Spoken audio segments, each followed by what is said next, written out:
Welcome to The Longer Game, the only show that's dedicated to the future of retail. We bring on real-life people in the retail industry. We talk about their experiences, we share their stories, we apply it to what's currently going on in the market, and we look towards the future of retail.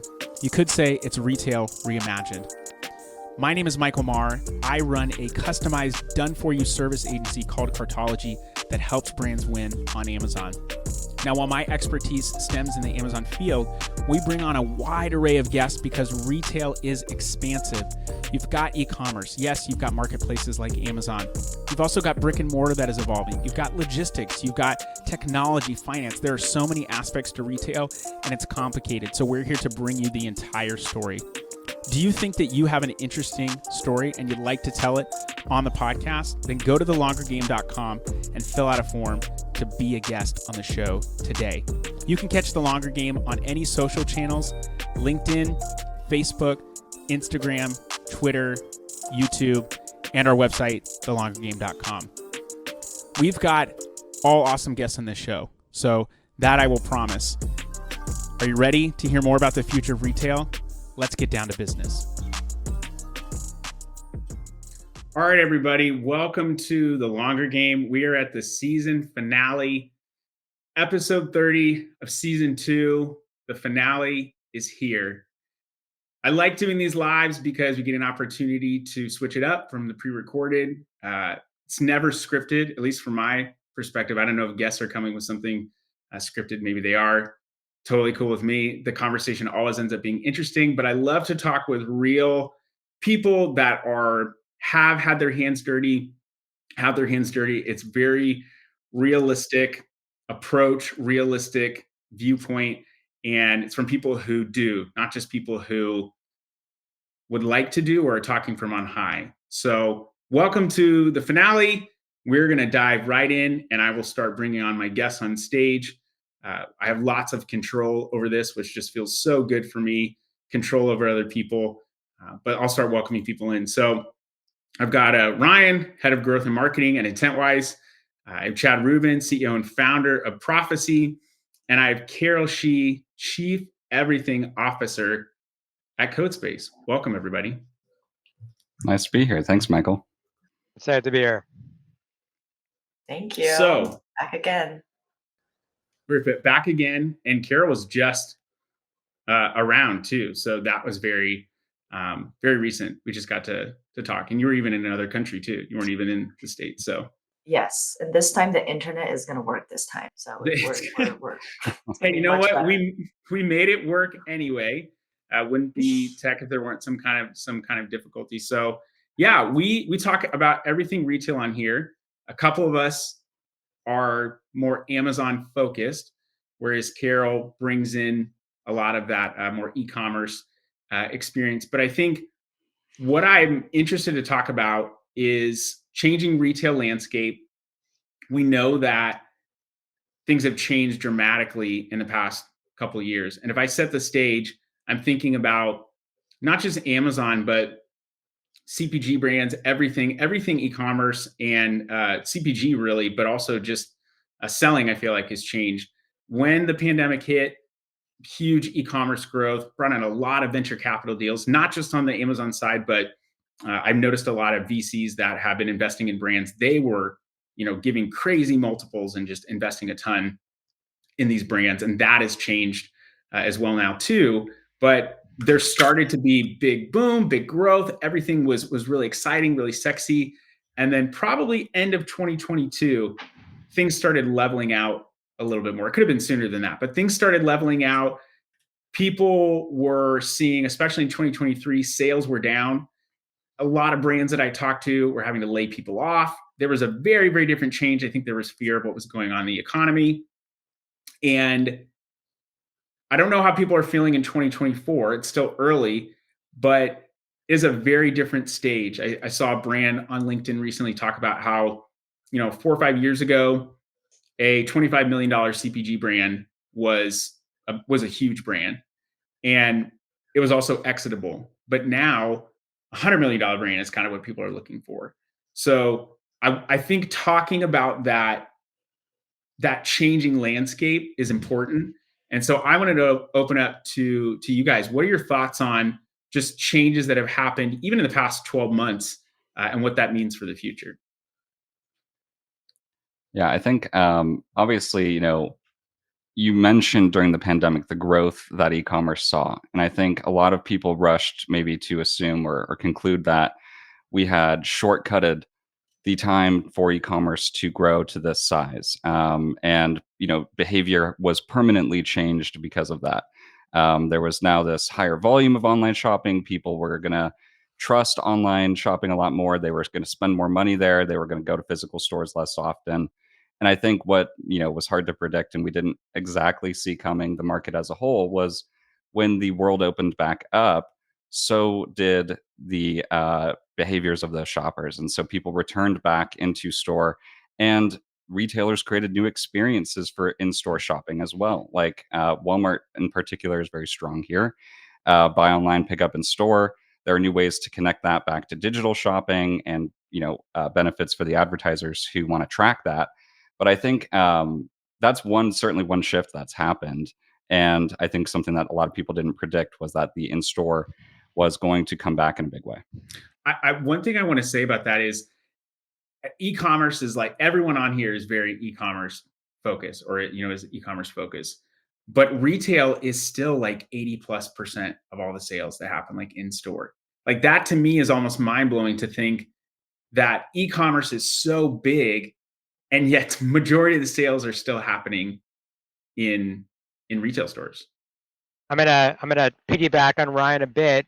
I think demand has changed, right? So post-COVID bump, things normalized back to the way that they were, which defies the expectation of like what the VCs were experiencing and during COVID. I think there's another shift that happened that makes actually the space even harder right now, is that the P&L on every line item is being attacked.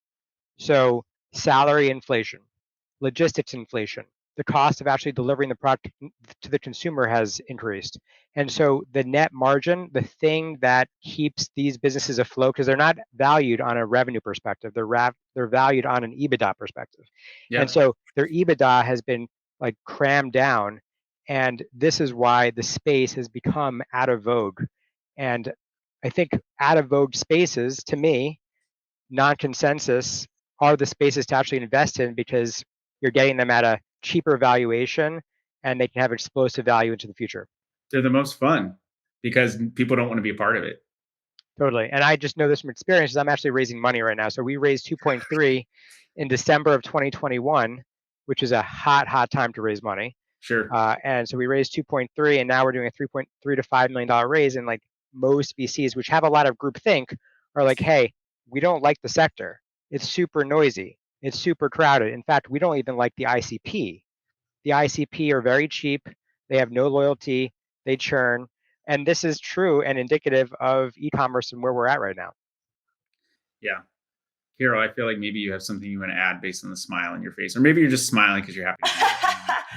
Well, we're live, so I should say, smiling instead of the resting bitch face. But I do agree. I think, Chad, you had such a good point. I talked to a lot of VCs, and I talked about what are you guys looking for when it comes to CPG brands or brands that are currently on Amazon, and how do you pick the right product to invest, right? And the answer kind of goes back down to one, seeing how the brand owner quickly pivots when it comes to the trends. So yes, we do see a high rise, but we also see a high fall. Like people actually go in buying a lot of these products, but then they also fall really quickly because the market's so saturated with so many different options. And for me, I'm building websites. I'm on the development Shopify end. And what I see here is the investment to Shopify and the data analytics investment is starting to get lower and lower as people are panicking, right? When you see Q1, Q2, oh, we're getting so much returns, people are not buying anymore, they immediately pull out on investments. And what I always ask the owner to look after is, first of all, e-com, and you have to see it like a lever. If you open up your Amazon channel and you open up to Walmart and Target, all these, you will see a drop in your .com. because you're separating out your audiences. You're telling them it's more convenient to buy on Amazon. It's more convenient to walk into the Target near you to purchase your product. So you will see a drop in your .com. It's just math, right? But I think that a lot of times owners and brands panic because, like you said, e-com is huge, but retail is even bigger. So there's definitely a balance that needs to happen. And I would like to hear like the Ryan and Chads of the world about how you discuss these kind of conversations with your owners. Like, how do you calm them down and be like, this is just normal. Don't pull your money back. We need to continue to invest. Yeah, I think when it comes to multi-channel, especially with the long tail, and there's so many retail media channels too. We talk about Amazon and Walmart primarily, I think, as the big ones, but really there's dozens, if not hundreds, of retail media channels that exist. And depending on, you know, the industry and the product that you sell, some of those retail media channels are going to be much better than others for your product, including Amazon might not be the best. Let's say obviously if you're selling very specific, tools, right? You sell power drills. Home Depot and Lowe's might be very, very good places for you to invest your ad budgets compared to even Amazon or Walmart, compared to even Shopify. So I think it's all about one, making a map of what is your goal with e-commerce for your brand in general. Do you have goals to penetrate a particular channel, a particular demographic, a particular something else? And then figuring out which of those channels would be best suited for you to reach that goal. And that can include a mix of retail media, a mix of in-store strategies, a mix of obviously D2C, and then obviously figuring out the solutions to help you track all of that and that customer journey across those channels, which can often be the trickiest part. Yeah, my perspective on this might be different. I think that for most brands, and most brands aren't Nike or Apple, if you're not on Amazon, you're not relevant. And so when people go to, and Amazon has a near monopoly, right? So if you look at actually the total share of e-commerce, let's just say Mike was like, hey, it's 20%. Amazon has roughly 56% of that, okay? Which means that if you're not on Amazon, you're missing out on 56% of all transactions, number one. I do think there's a smart way to do this. And there's a few approaches. I'm just going to share one, and I can share. Okay, so one approach is like Hoka. I like to use. Have you guys ever heard of Hoka? They're the running shoe. Yeah. Yeah. So if we know that Amazon is a gateway drug for your brand, and they do have high value customers, and so how do you not sacrifice your own commerce, your own Shopify? Let's just say it's Shopify, your own store. And so this requires, I think, number one, embracing Amazon. You put a hero product on Amazon, meaning it's like a nilly vanilly plain Hoka shoe, right? It's like the standard hero product. But then what Hoka does, and I think it's super powerful, is that they sell exclusive, innovative styles off Amazon. So they're not shoppable on Amazon. So they're owning the brand narrative on Amazon.com. They show up for search queries, and they made sure that UFOS doesn't show up for their product, right? And take their sponsored product competitive searches. They get reviews and strong social proof, right? And then second-time buyers can now actually go and buy that exclusive dope stuff off Hoka's own commerce site.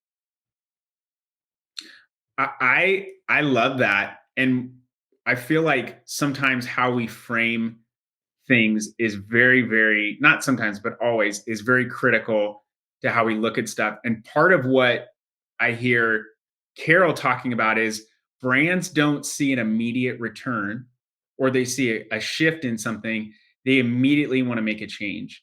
And I think if you are a brand, you have to be willing to super on the nose, but play the long game. I mean, you have to have the funding to be able to play the long game. So don't get me wrong. I'm not saying that it's going to work for everybody, but I think you have to be willing to play the long game. And what Chad's talking about is playing the long game. It's saying, look, people are on Amazon.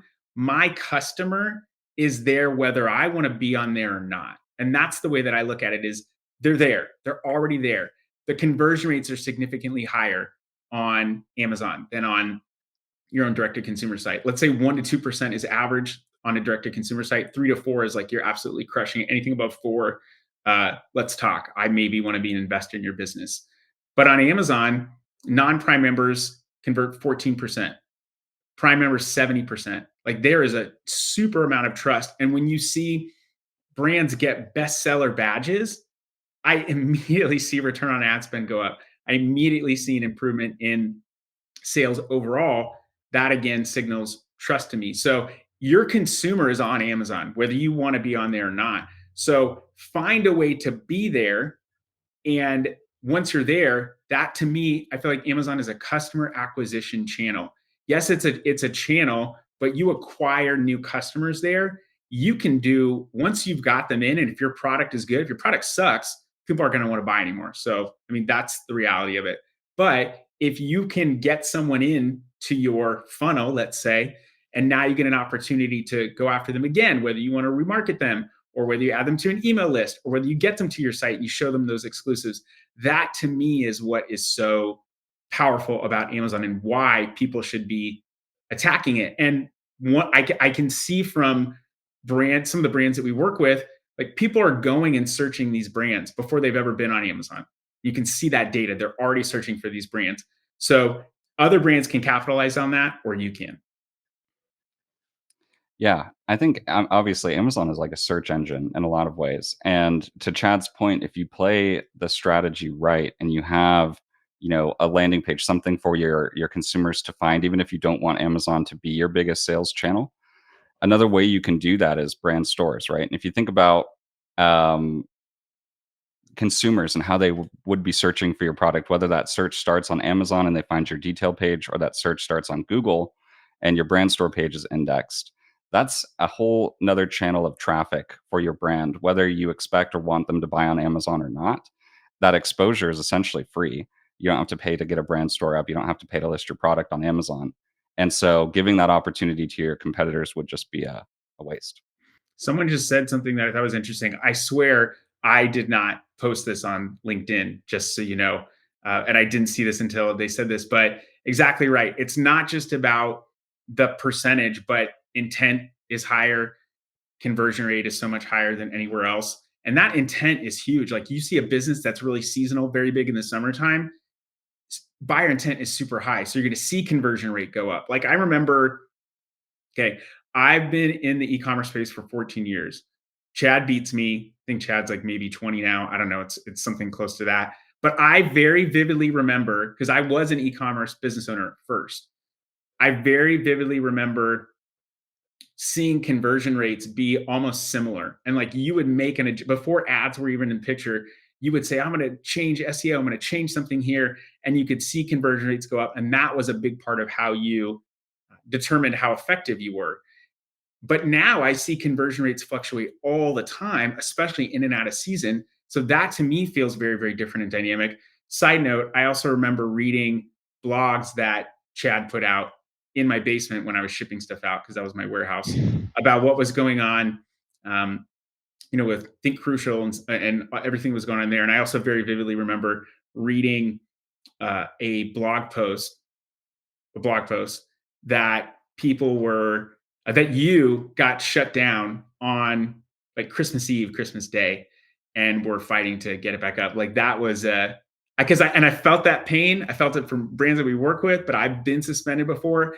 It's a very sucky feeling. But that was my whole point, is there's so much higher intent, and like conversion rate it's a huge factor. That instantly improves everything. Yeah, I think like also it's important to also talk about the shorter game, right? The sucky stuff. So like let's just play this out. Short game now. Really, we talked about Hoka, right? There's this like interesting strategy you can play around exclusives, dope stuff off Amazon, buyer intent. But like let's just say you're a beauty brand, right? I'm not gonna use the beauty brand's name, but like let's just say you're a beauty brand. You're like telling your investors you're excited, and everyone's waiting for Target to expand. Now you're like, hey, we're about to get into Target. Expansion is there. And now suddenly you're now in Amazon and you're in Target, okay? Now Target starts calling the shots. This is a classic big box move. And so what happens is like, let's just say Amazon's 90%, and like, of course, it's the brand's dream. It's like, oh my God, I'm on Amazon, I'm on Shopify, but now we're getting into Target stores. So now suddenly you're in 50 Target stores or whatever. Target starts calling the shots, And now your brand is hijacked and enslaved to their smallest profit channel, despite Amazon being the bread and butter. So suddenly now, like, your dominance is shaken. You're losing positioning because essentially Target's like, hey, we want a lower price. We want to liquidate. We want better pricing, yada, yada, yada. And by the way, we're going to charge you a charge back to get your product back to you. And we're going to remove you out of the retail store. Now your dominance on Amazon has waned. So that's like the short game stuff that I've seen happen over time. There's like some great stuff of leveraging Amazon, but there's also some like crazy stuff if you look to expand and you don't strategically think about playing chess. I was always better at checkers than chess. I'll just say that. I love I was just Uno. gonna ask Chad. Oh, see, this is exactly why I want to ask. So a lot of times when we're talking to owners, right? And again, those are our clients. That's the one that's coming to us for certain. And majority of these owners are great at building their product. They're either product owners or they're interior designer, or either chef or whatnot. They do not have this knowledge to know how to play chess. They, like you said, they're playing Uno.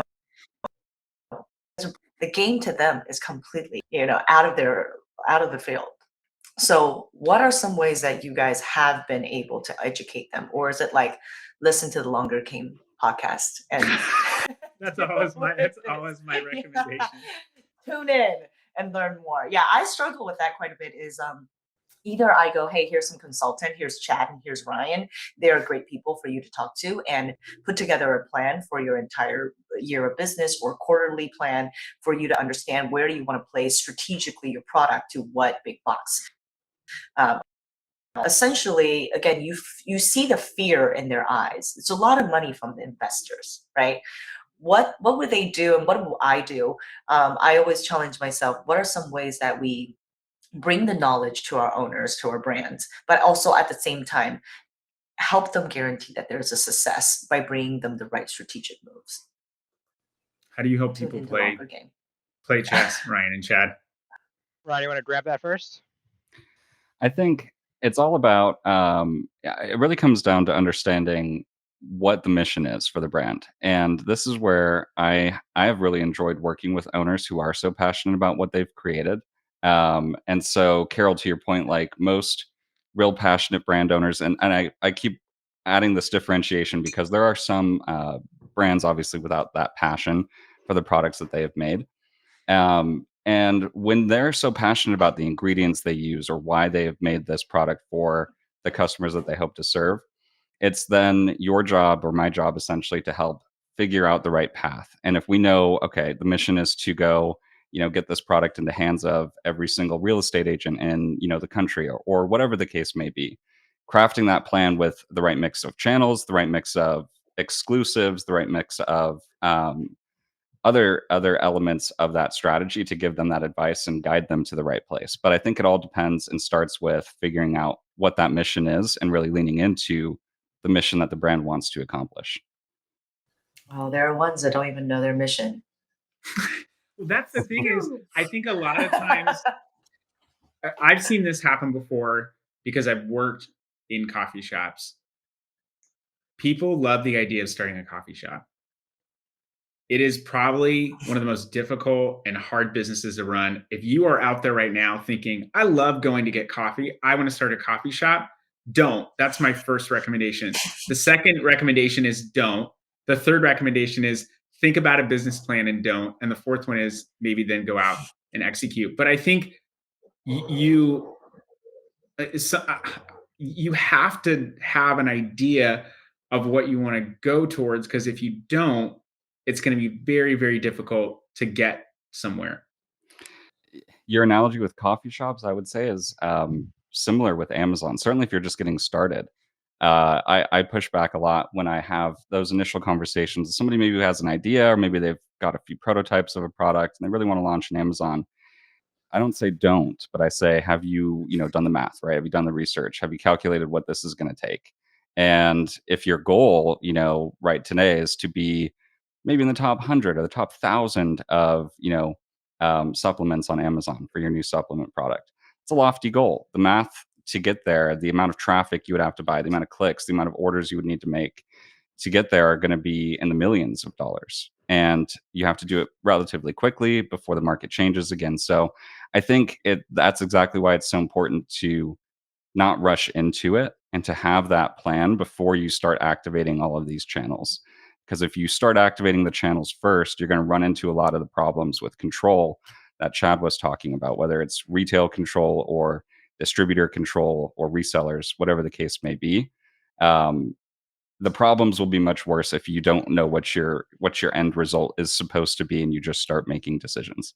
I think the issue too is that Amazon used to be more of a playground, and I think it's just becoming more of a retailer. There's still different accessibility that is not like, you hear brands that get into. I feel like a lot of people are, poo-pooing on Amazon because of all the fees and all that stuff. But I hear brands that are retail first that are like excited about Amazon. And there's many reasons why, because I think brands on Amazon have been, or just sellers in general, have been spoiled.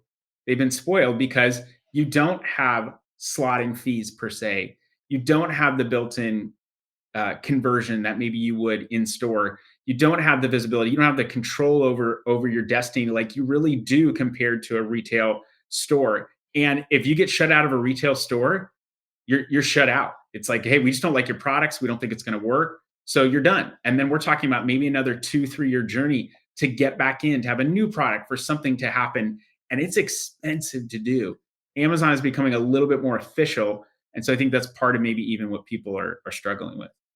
So I think that Amazon, to your point about Amazon being a playground, Amazon used to be the Wild West, right? And as the marketplace has matured post-COVID, you see that a lot of these these tactics have been perishable and have expired over time. Like loopholes start to get smaller and smaller as the marketplace matures and grows and gets larger and larger.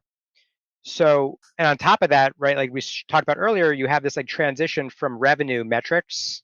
These brands have been looking at revenue, growth at all costs, and now you see companies transitioning from growth at all costs to now profit at all costs. And those are big shifts internally to have as a business and as a brand. So now that we know that a lot of these D2C brands have a very short window to succeed, or else they go broke. So I just want to put that out there. Like, these companies have to become profitable because they are actually valued on profitability. So then the next question is like, well, how do we open up new channels, or how do we open up new strategies that are going to maximize our EBITDA or our profit? And so a lot of people talk about, there's this book called It's Easier to 10x than 2x. I don't know if you guys have heard of it, but like, to me, it's like got kind of a marketing, it's very marketing focused in a way, because it's not just about the return, it's about your risk adjusted return. So what is the expected volatility measured in sigma? Meaning, like, what is your confidence interval? How do you know what's the risk and the reward? And so I think brands have to be stress testing right now. So if you have all these strategies at a board meeting, and let's just say there's 10 of them, the question is like, what is the outcome if you're 10% successful or you're 10% not successful? And like, what should we be doing instead to actually accomplish the risk adjusted return in the business? And so for me personally, at least how I'm looking at this is I'm doing two things, because I still have an e-com business and I have a software company. So one is doubling down on what we're already good at instead of looking to other things. So how can we essentially shake what our mama gave us and create more fruit from a singular focus, one. And then two is like, let's measure other channels and other exploration stuff that is nice, and figure out where do we want to spend some time and sort of explore and discover that playground concept, and understand what are the possible outcomes if we essentially pull on those levers, and how do we know and define that they're successful? The test and learn approach with all those individual retail marketplaces. That's Chad, like beyond Amazon and maybe Walmart, what have you explored any other of those retail marketplaces? What do you see working or not working? Have you also been on Sears Marketplace before? Like, So I have. Oh yeah, I've been on Sears, I've been on Newegg, I've been on Yeah. Wayfair, I've been Yeah. on Overstock. I used to be on 15, no joke, 15 different channels, which is how I started my previous company, Stubana. And here's the crazy thing, is that while everyone is freaking out about these Amazon fees and everyone's trying to figure out like opening up new channels, I am doubling down on Amazon. Like I am actually closing other channels. And while everyone is distracted, trying to find new channels to open up, I'm doubling down on what brought me to the dance. And that is non-consensus. And we haven't figured out if I'm right on this one yet, but I place my bets and we will find out how my company does at the end of the year based on making that bet. So it's 1 year, Mark? Is that the timeline that you give to how long you test the market? No, I mean, like I made a big bet, right? So like I just closed my 3PL in the United States. And so now I'm going and I'm like, okay, if you close your 3PL, what does that mean? That means I actually can't do a lot of FBM, fulfilled by merchant activity. It means that if I have to do multi-channel fulfillment, MCF, and it means that MCF is a lot more expensive. And I think that there's a lot more value of going direct from the factory in China, consolidating it there and going direct to consumer. And we've made that transition, and like there's no reversing that. That's what is that? I forgot who talked about this. Like that Jeff Bezos, the one-way door. It's a one-way door, right? And like this is a risky move that I believe will take my net operating margins from roughly 13% to closer to 20%. And so I'm taking this bet and I'm flying with it. And so is it going to be the end of the year? No, I'll know in like 2 months or so, but we have a forecast in place and we'll know how we do with actuals versus forecast. Does that mean you are now going direct from China into Amazon warehouses? Correct. And like people in China have been doing this for a long time. I just needed to get smarter and needed to be like, okay, this is now viable. And like, there's no other, we sell commodity products, right? So we compete in a sea of other products. We're being copied and we just need to get a whole lot smarter in the way we sell. What about AWD? Any AWD or just direct supply chain fulfillment, whatever Amazon's calling it? I need a little more flexibility because I have about 15 different factories. Okay. And so the factories need to be consolidated. And I didn't get I didn't get the support from Amazon that they were going to consolidate for us based on all the factories and then inject it into the facilities. Yeah. Okay.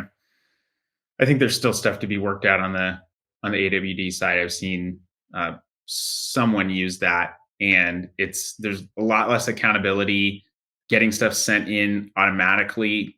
I don't know if that's fully worked out yet. It's definitely some kinks in there, but I feel like I'm just going to say this. Actually, I will say that I didn't really fully come up with this, but there's a musician named Jacob Collier, who, credible musician.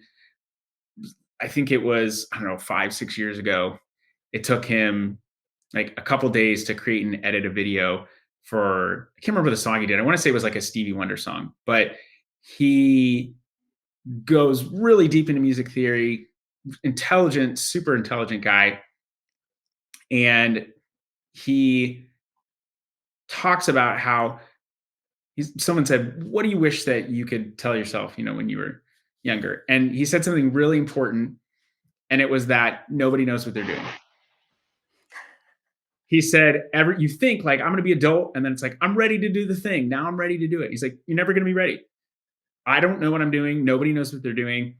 Just be okay with that and go with that. And I feel like one of the most frustrating things for me as an agency owner and as someone who has a skill set that can help you to 10x or 2x, whatever, but has the capability to do that, there are a lot of other people out there too that have that capability, or maybe they want to have that capability, but they make it sound like we are just, so intelligent and so smart.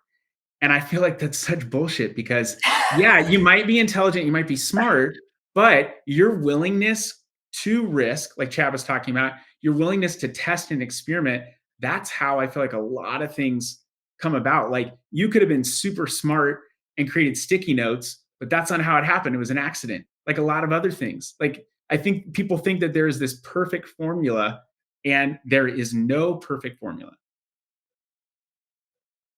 And every except in a profit and loss statement. You have to kind of go by that profit and loss statement formula. But what were you saying, Carol? No, I was saying that every product, and even if you have similar products, and Chad, correct me if I'm wrong, even if you have similar products, such as like someone's copying your stuff, but every strategy is a little bit different. And like you said, there's no perfect formula. And I think that is what a lot of owners are always asking us, like, what's the right thing to do? Bro, there's no right thing. There's no right thing. There's definitely wrong things that you could do. I'll tell you that. But there is definitely no right way to doing things besides you testing. And I'm a big advocate for A/B testing. And again, I'm on the Shopify development end, so I'm always about data is king. Looking what data is saying, review, pivot, and see where you can go. So What about ABC testing or Oh yeah, ABCD, as EFG testing? as long as you can track it and you have somebody that can read the data, you can go all the way to Z if you want. Well, I feel like a lot of brands want everything to be pretty, but I know there's this whole group of people that are talking about ugly ads. I don't know if you guys have heard of that, but ugly ads, like it's got a bunch of text and it's very low fi, but if it converts, it converts. Who cares what it looks like or it presents if it converts and it works? Like if I'm going to test something for a client and we're going to say, hey, we think this 3D render is going to do better, but let's test it. Let's test it and see if it does better. If it doesn't, great. I don't care if I'm wrong, but at least now I know and we can go with the thing that's going to work. But if you're not willing to test, you're not going to find the thing that could work or realize, hey, what I'm doing is not working as well as it could. I just feel like everything's kind of one big experiment. That's what I'm saying is you have to be willing to experiment. I feel like you could be incredibly smart, but there's always risk that's involved. And I feel like you're going to be, if you lean in, I was actually talking with a friend about this. If you lean into the risk, I think that's what we're more called to do is to lean into risk, but we want to be comfortable. And I don't think as humans, we really are supposed to be comfortable. It's my take on it. I feel like God wants us to work and he wants us to do, to actually go out and make fruit or to produce fruit, to plant seeds and to get fruit. But I really feel like we focus on our comfortability and that hurts us more than being willing to take risks and trusting that there could be something else good that's on the other side. I could be wrong because I don't know what I'm doing. I think Right. I was just going to agree. I think, I mean, certainly when it comes to Amazon and just e-commerce in general, testing and learning is a requirement because of how fast things move. And particularly with Amazon, especially over the last 12 to 24 months, they've been launching so many new things that if you aren't testing and learning, you're just behind. And at a certain point, if there's been 6 updates to ad types or ad targeting that you haven't taken advantage of yet, or there's new virtual bundles that you aren't building, or promotions like brand tailored promotions that you aren't taking advantage of, like there's so many things to be testing and learning. And so when we work with brands or when I work with brands, that's always like we carve out a section of their business to focus and dedicate to that, whether that's a portion of budget or a portion of products, whatever, or channels or activities, whatever the case may be. There's always active testing happening, and that can be a small amount of budget. Not everybody has half of their budget to invest with no expectation of return, but if it's a couple $100 a month that we can spend on testing new keywords or testing new ad types or promotions, those are valuable tests, as long as you then, like Carol said, you are collecting the data and actually using it to inform your next moves. I have a question. Has anybody ever had anyone argue with data? All day. Yeah. Can I tell you this is kind of a data argument, but I have a little story about a client I was talking with, and they were, spending a very small amount on ads on Amazon, and we increased their spend by 10x. And I'm talking about it was like they were, before we started working with them, it was like $100 a month. I'm like, you're not going to get anywhere. This was several years ago, but still, like you need to at least, bring it up to like 1,000 or something. And they didn't get a 10x return on their ad spend when they 10x their spend. And they were complaining to me about that and said, well, why aren't, we 10x the amount we're spending. Why aren't we 10xing in return? I'm like, well, that's not how it works. Like, you're not going to see that happen. And there was more that was happening. I'm just like, okay, I'm not getting the full story. So I just started asking more questions. And one of the questions is, I said, what are you basing your assumption on? When I increase spend by 10x, I'm going to get sales increased by 10x. And the response I got was incredible. The response was, well, it's just life. It's like, Wow.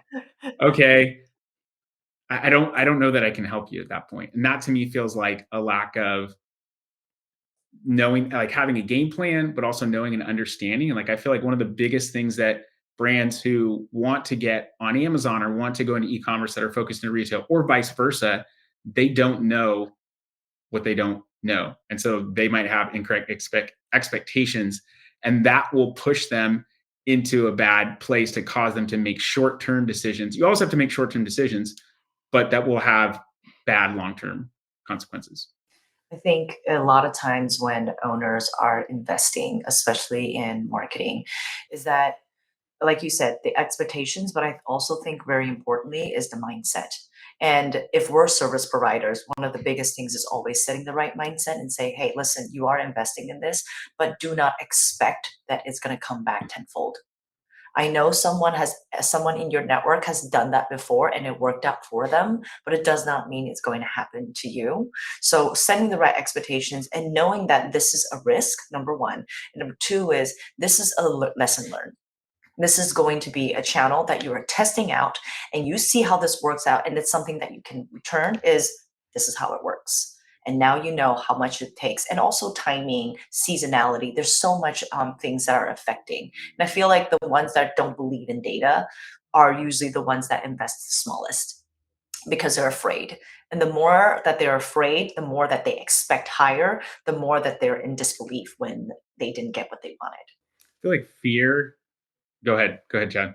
No, please go on that. I like that topic. I was just going to say, I feel like fear, out of a couple of things that drive things in humans, like pride is a big one. Pride is probably one of the worst things for my marriage.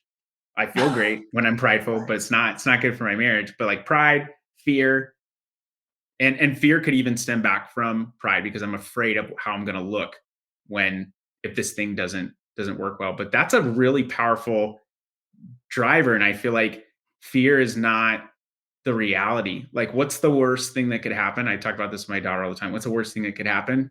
You could die. Okay. Then what could happen beyond that? And what do we think is actually going to happen? Anyway, go ahead, Chad.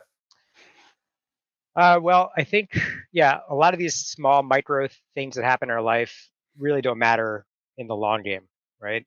And so when I think about, in my experience, based on what you've shared, I think there needs to be proper alignment of expectations, right? So the first question I would ask that company that you shared, that story that you shared, was how do you measure and assess the effectiveness of your spend? Because you might be targeting ROAS and they might be targeting something completely different. So the second thing I would say is that there's a lot of partial truths in e-commerce specifically, and also specifically on Amazon, meaning there's fear around changing price. And now I built a business about changing price to maximize profit without hurting your discoverability, which is Profasee. And a lot of brands are like, oh my God, like, can I change price on Amazon? And so there's a lot of misinformation, a lot of fear, because they've been fed a partial truth. Now there's a little bit of sleight of hand happening, because Amazon guides agencies and software companies in the PPC space to a measure of ACoS or ROAS, which is based on revenue metrics. Then the long game, brands only care about profit metrics. And they can't stick around if they're not profitable. Exactly. So I think there's a polarization of like what the brand is looking for and what the agency or what the software is working towards on the PPC side. And I've put a lot of resources into harmonizing an unlock of contribution profit and moving away from ACoS or ROAS metrics, because the inverse of ACoS is ROAS, and moving towards profit-driven metrics that actually matter. What is one of the metrics that you talk about? Is it PACOs? Did you? No, right? I talk about, well, I mean, POAS. I don't really POAS, talk, I mean, I don't talk about it so much, but I think it's a really important metric because it isolates your contribution profit from ad sales. So if you look at ACoS metrics, it's only focusing on revenue, and it's like very waxing. It's very, it could lead to unclear financial information, and like anyone can hit a target ACoS, right? That's not important in my opinion, right? You might have a completely different opinion. We have 2 PPC experts on this call, but at least what I've seen with pricing and PPC and harmonizing those two things together, it affords a greater unlock, and it essentially just gives you more clarity in terms of what you want. You want to incentivize the behavior that you want to achieve. And in my case, and I think in most brands' cases right now, profit is the heartbeat of the company. Well, I think people, I don't disagree with you. And I think you are in agreement with, like, we're not throwing that metric out altogether. I mean, maybe, but that's not what you're saying, right? Just to be clear. I'm saying that you can use ACoS. You can still manage. You can still look at ACoS as a metric. Right. You can still look at ROAS. You can look at tacos that are important, and assigning specific objectives to SKUs based on profit metrics and transitioning the company from revenue metrics to profit metrics, to me, as a brand and as being in the space for a long time, is the ultimate holy grail of what you want to accomplish. Okay. So, I mean, I'm in agreement with that. We don't necessarily throw out a piece of data. It's just everyone has been so hyper focused for the longest time. So many people were focused on ACoS, that advertising cost of sale. And I kind of hated that, because, to your point, anybody can manage to an ACoS, but what's the brand's goal and objective? Is it right now? Is it to maximize profitability, or is the focus of the brand that's newly on market to gain more market share? Because my ACoS could be super high, but if I'm going after market share, okay, like, I need to get that first. You still have to make the unit economics work, but, like, okay, am I actually going to get the market share that I want? And that's why I never liked ad day parting, because I feel like you turn stuff on, you turn stuff off, you might be missing out on a conversion that could actually help. And I feel like in the ad side, you shouldn't just be looking at that. Like, does this convert well? Do I convert well in this? Because Amazon does factor that into their ad algorithm. Do I have a good click-through rate on this? Am I willing to, like, hey, I don't have the right ROAS, but I know I'm getting the ROAS that I want, but I've got good new to brand metrics, and I'm getting a fireworks show as well, but I'm getting good new to brand metrics. I'm seeing a good click-through rate. I'm seeing a good conversion rate. I want to lean into this term.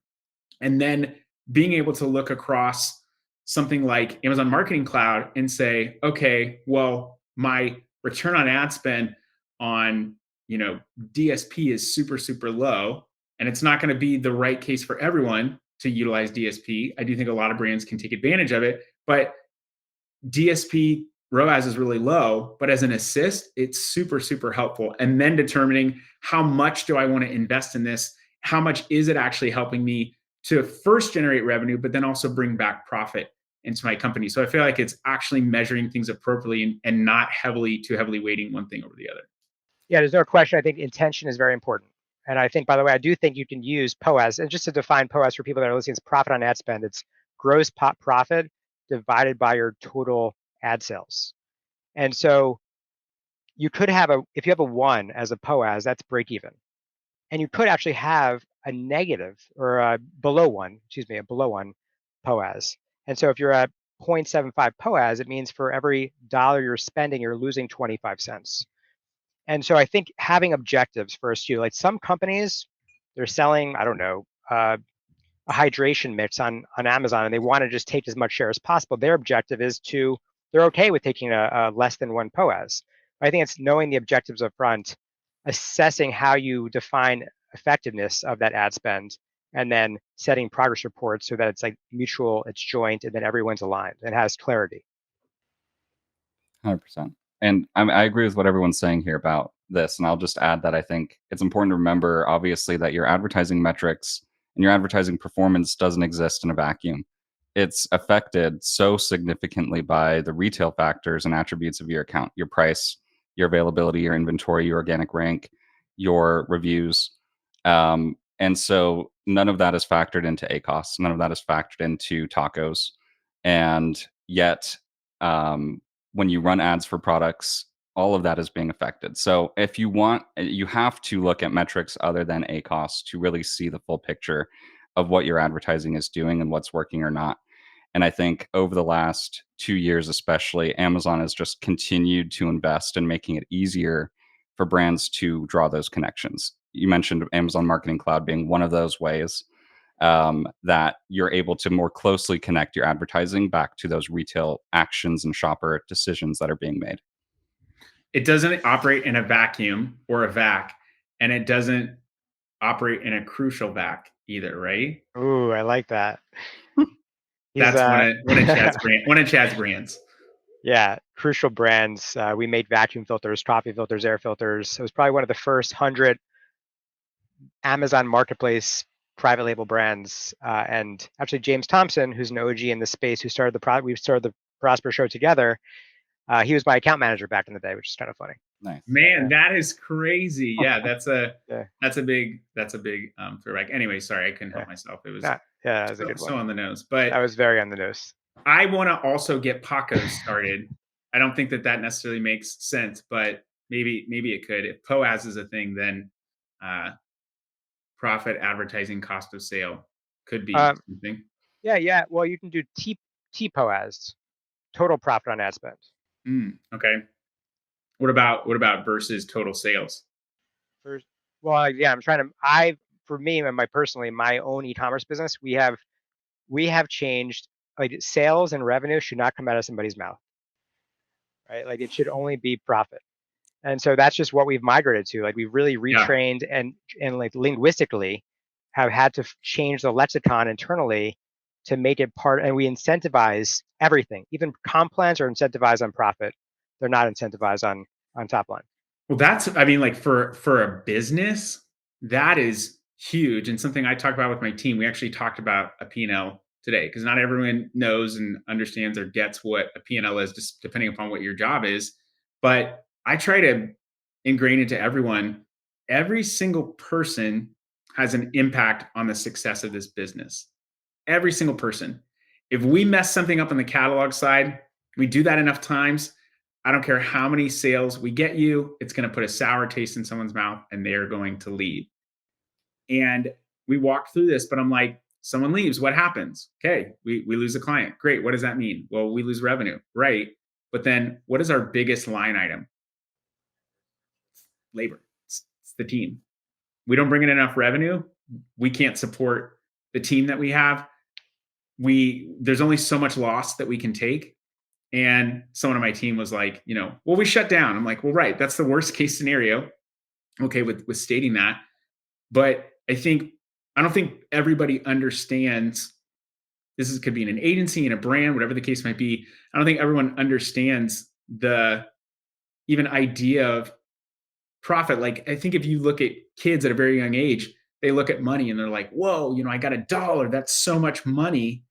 But they're not thinking about taxes, or they're not thinking about what goes in versus what comes out. So like, maybe that's just something as a human race, we have to lean in and focus on more, is not just what is my gross, but what is my net. Like, good example would be, as an entrepreneur, I could build this great company and I could be super successful, but what does my home life look like? That feels like a net to me.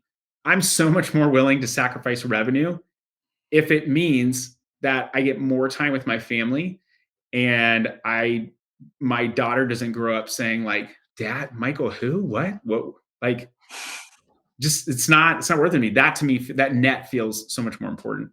Yeah. So how are you? I'm curious. Let's double click into that. How are you balancing that? How do you set up systems that allow you to accomplish that in your life?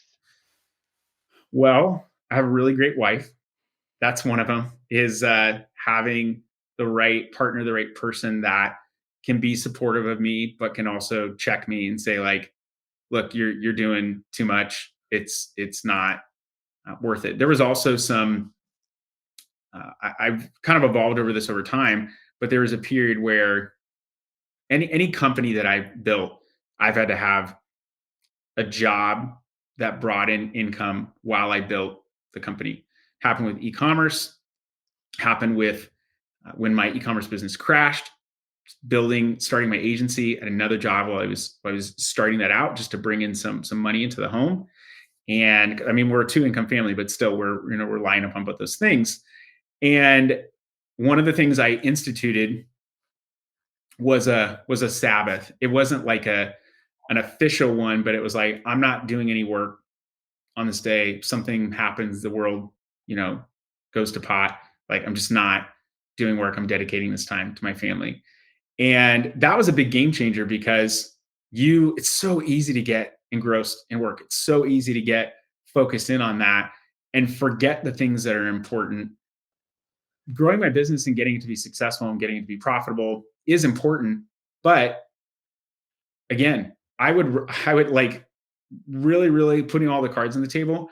I would rather work a job that I hated and get to spend more time with my family than do something that I was so passionate about, but that never allowed me to see my family, because that's going to be always more important to me. It doesn't mean I don't still work a lot. It doesn't mean I don't invest time and stuff, but I also have to put some own like personal checks and balances in that and say, okay, I know. A good example would be like this week. It was just me and my daughter. My wife was on a work trip.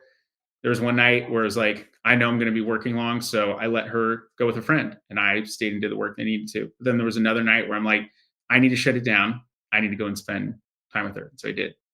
So part of it is, apparently my OS believes in what I'm doing, but part of it is just being honest with myself too. Like, what do I really want here?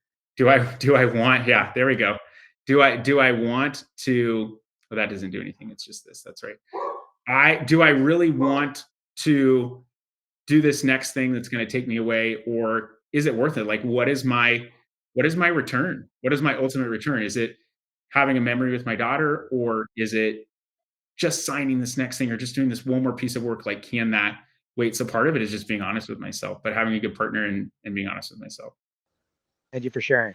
Does anybody else agree with me? Am I crazy? No, I think it's everyone's priorities in life might be different, but if you know what yours are, that's the most important thing. And work often gets in the way because of necessity. But Right. if you're able to sort of split the two and create those hard boundaries, I think that's sometimes the hardest thing to do, but certainly the best thing to do. And you know, everyone will have different moments in their life where they have to make those choices. Do I take this job offer that requires me to move across the country? It's more pay, but it's all of these other things that I wasn't looking for. So everyone's going to have to make that personal journey. But I think it's admirable that you're doing what's best for you and your family. I have a friend who came up with the term entrepreneur porn. And that is, I mean, porn is like unrealistic. It's not the reality of things. It's, I think, the worst of what sex can be. I will just say that. But entrepreneur porn is look at all the success and all the great things that I have. It's only the most positive and unrealistic expectations of what being an entrepreneur looks like.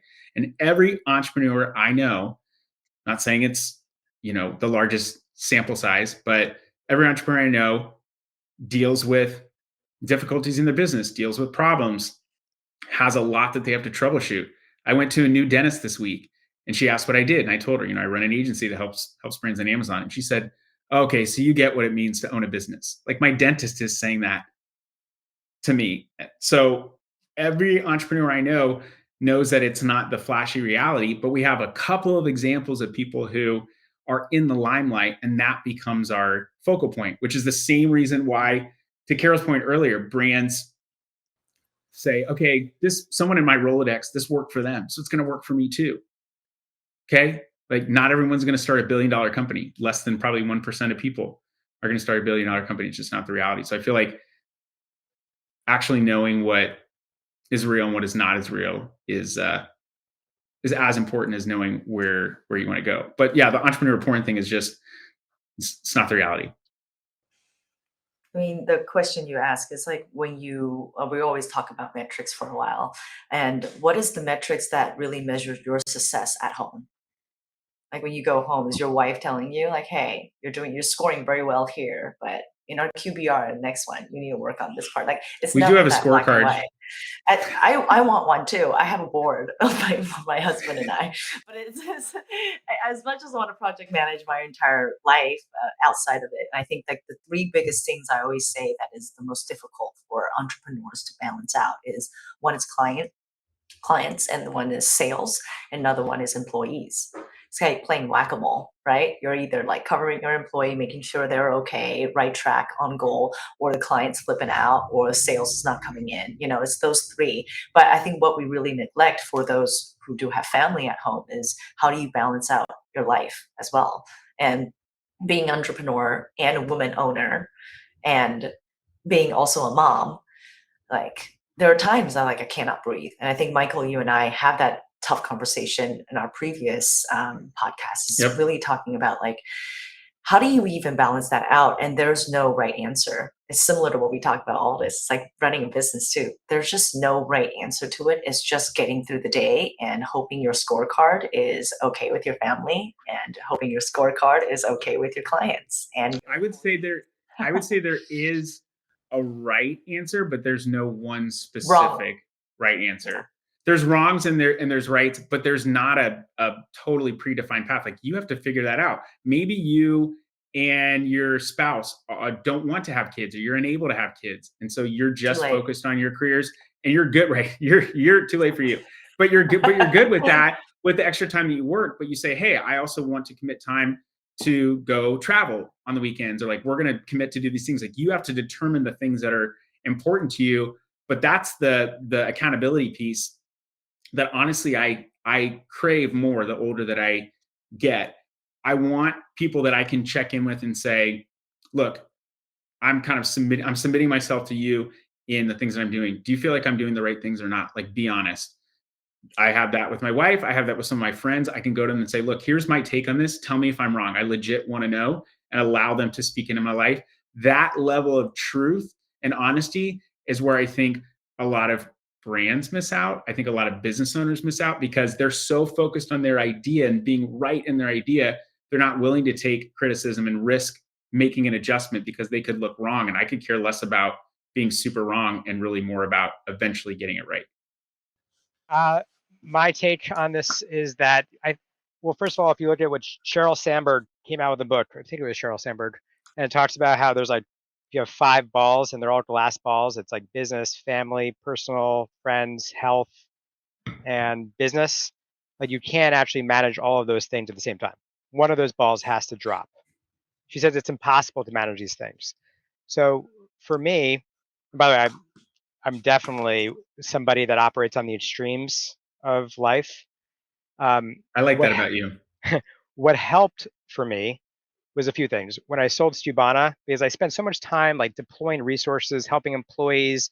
I have to be a father, be a CEO. I have to manage investors. I have to manage my son, not manage my wife, but she manages me. But I have to, essentially, there's so many hats I need to be wearing, right? So I can't possibly. So essentially, I invested in coaches. I really believe that investing in coaches can have a massive ROI on an individual. And it did for me. I hired 12 coaches after I sold Stubana in all aspects of my life. I call it the Great Reset. And I came away from that period a better human. And then 2, I had a lot of clarity around my mission statement and my core values. And that I've been infusing those core values into my personal life. I have my son's 4.5. So for him, like he doesn't realize we're having board meetings, but I sit down with him to understand, and they're really board meetings, right? I want to connect deeply with him. I want him to understand how important he is to me, and I want him to be authentic to me as a result of that. And then how do we actually, in this coming quarter or coming couple months, how do we do things that create more connection together and strengthen our relationship? So I think those are like a few things that I would share with everyone listening in right now, or things that I've done that have really allowed me to create a system where I'm not so extreme, and allows me to focus on the stuff that really does matter in life. I feel like kind of what we're talking about too is the term I love when people say like, well, it's all about balance. It's all about, work-life balance. And I get that term, but I think it was Teddy Roosevelt who said everything in moderation, including moderation, or maybe that was Winston Churchill. I really don't know who it was, but I agree. Like, you're not going to get the result you want if you are only moderate and temperate. And so I think what we're talking about, the way that I frame that, is seasons.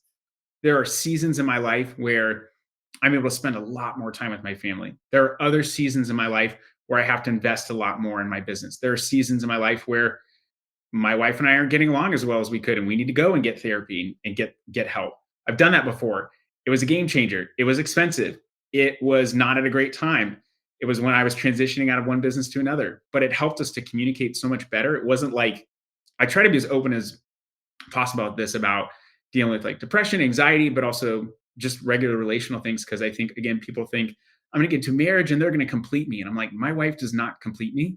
That might sound crazy. I get my value from God, and I'm a creation ready to go. I have improvements that I need to make, but she is such an incredible asset and benefit to me. But if I'm looking for this other human to complete me, I'm gonna get off track somewhere. But I want to kind of lost where I was going with that, but maybe someone can help me get back on track. What was I saying? I don't even remember. Right.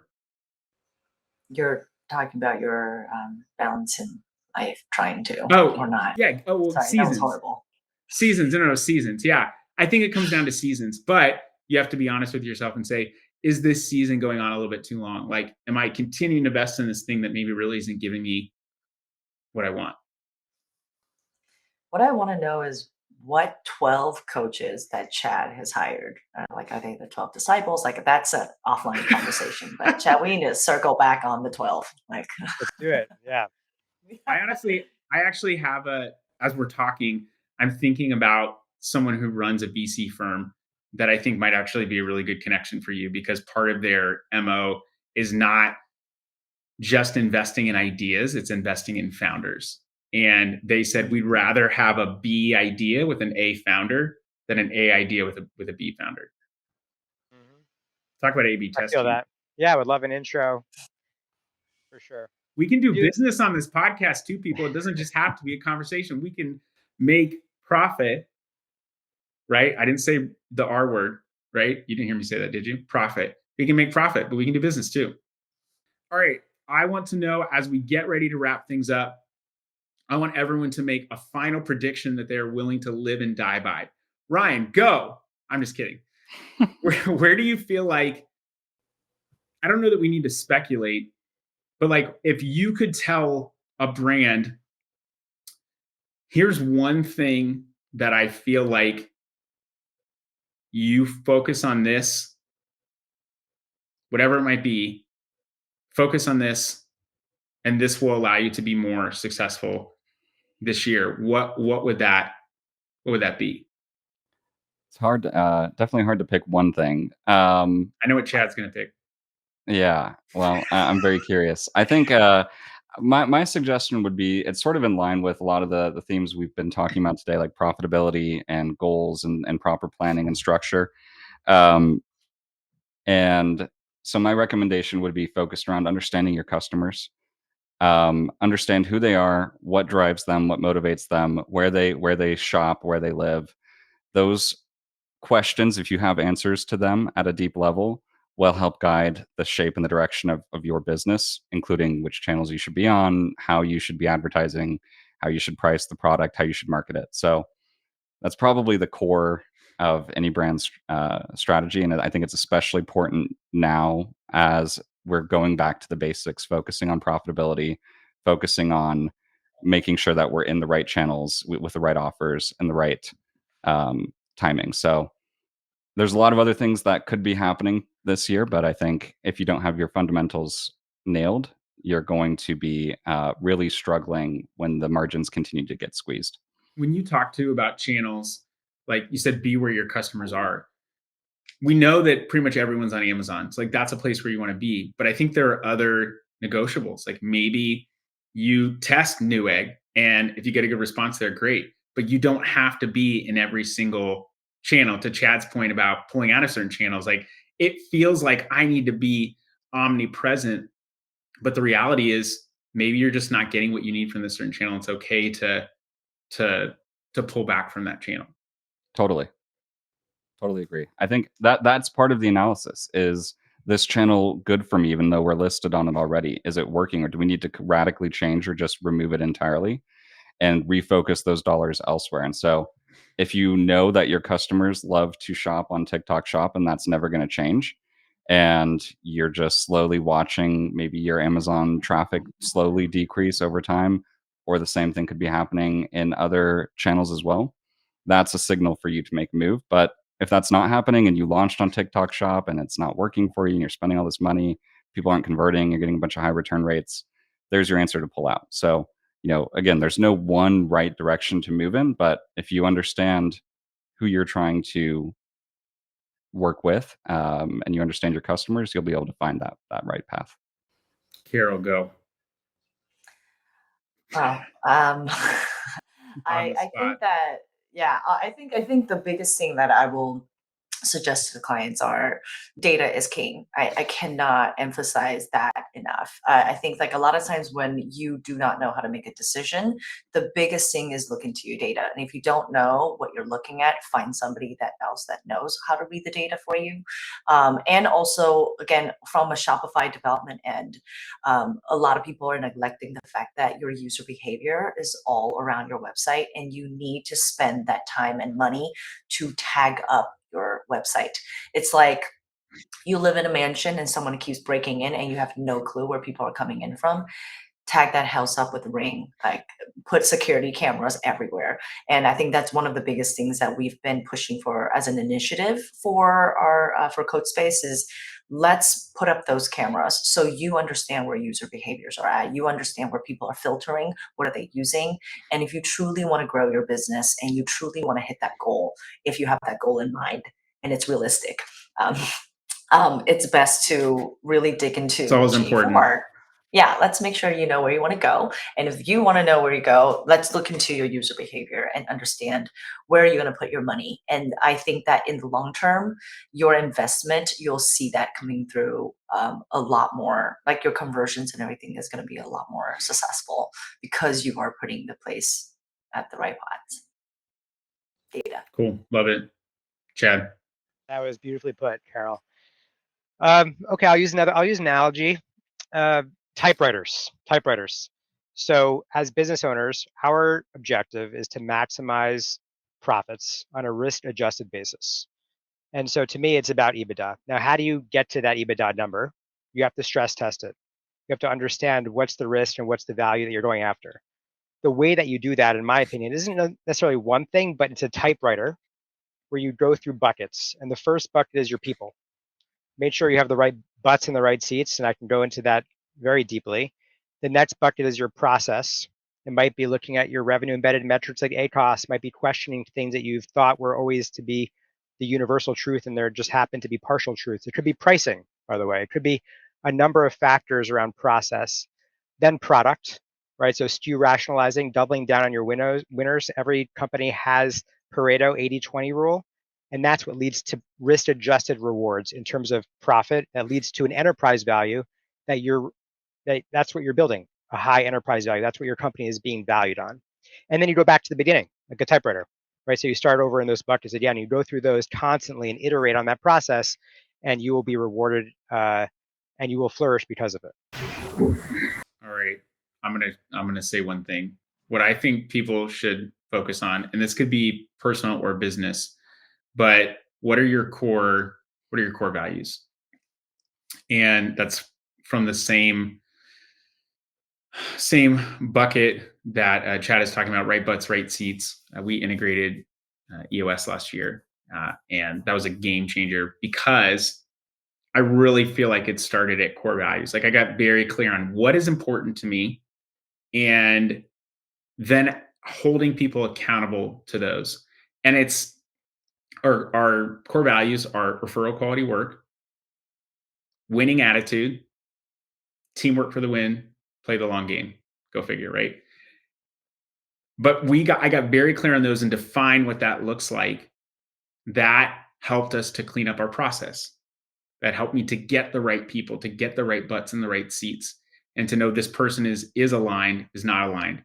We did some self-implementation, and then I hired some coaches, some consultants to help us get. They said we were like, we had 20% of the way to go, like we were 80% there.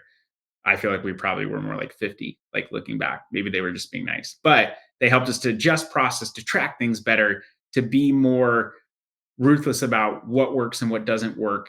And it led us to become more focused on what we wanted to do. It led us to be more profitable. So it was like to get honed in on who our customer was, to get honed in on the data. It helped us to hone in on going through things. And I feel like process is a very unsexy thing. You must not have updated your iOS, Carol. Yeah. But I think get clear in your core values. Once you're clear in your core values, that will help guide everything. So go ahead. I just wanted to share something on that. I think it's so important. I implemented EOS as well, L10 meetings, established core values, integrated that into the company. And I recently became aware in a retrospective that I went against my core values. And I tend to do this and make these mistakes that are painful. And one of those mistakes was I really don't want a-holes in my company. And like I value enlightenment over entitlement. And I sacrificed that element by making a hire that I knew I was making. I knew was not the exact right fit because I knew that I would accelerate my growth as a company. And of course, it has backfired. So just something I'm working on right now, thinking about it. So what you shared comes close to my heart. I think if you're just willing to even think about that, you're probably ahead of most people, because I think we as humans have a tendency to just want to bury our heads in the sand and not face the reality. But like I read a book very early on in my management career called Fierce Conversations. And the whole crux of the book, you don't have to read it. Here's the crux of the book. You're worried about having a tough conversation with someone, like a coaching conversation. And in that moment, you're frustrated. But you're worried. Sorry, you're worried about walking away from that conversation being frustrated. You're worried about that person reacting negatively. You're worried about the consequences that it has for that relationship, for the business, whatever the case might be. In the meantime, while you're not having that conversation, you're frustrated. That person's possibly frustrated because they're not getting the praise or the results that they want. Your business is suffering because you're not doing that. And the whole point is like, just be willing to have the conversation. Just go have it. I mean, do it respectfully, but be willing to have the conversation. And you're at least, what did Wayne Gretzky quote from Michael? What did Michael Scott quote from Wayne Gretzky? You miss 100% of the shots you don't take. You don't take the shot, you're never going to make it. All right, each one of you, I'd like you to share what is something you want to share with people about what you're currently doing and where they can find and locate you. Ryan, why don't you share with us what you want to send people to? Sure. So Intentwise is a software provider that helps work with thousands of the largest agencies and brands on Amazon and Walmart. And this year, we're actually we're continuing our investments into Amazon Marketing Cloud, building some really cool applications for pulling insights out of Amazon Marketing Cloud, doing it automatically in the back end, and sort of presenting new insights about your customer journey and about your customers to you. So I think that's going to be really interesting. And at the same time, we're also building more connections between Amazon's products across all of their different ads. So search ads, DSP, streaming TV, AMC, and sort of creating unified solutions both for data and for campaign management. So I know that's a lot, but if you are, if anybody's interested in learning more about AMC or data and analytics with Amazon and Walmart in general, cross-channel analytics, you should definitely follow Intentwise. We do a lot of educational content, weekly webinars. Michael has been on our webinar before. I'm going to be reaching out to Chad and Carol shortly, it seems like, to see if you guys would be interested. But we do lots of educational content, and we do newsletters and blogs. So if you're interested and you're in the space, definitely follow us. It's all free and it's all fun.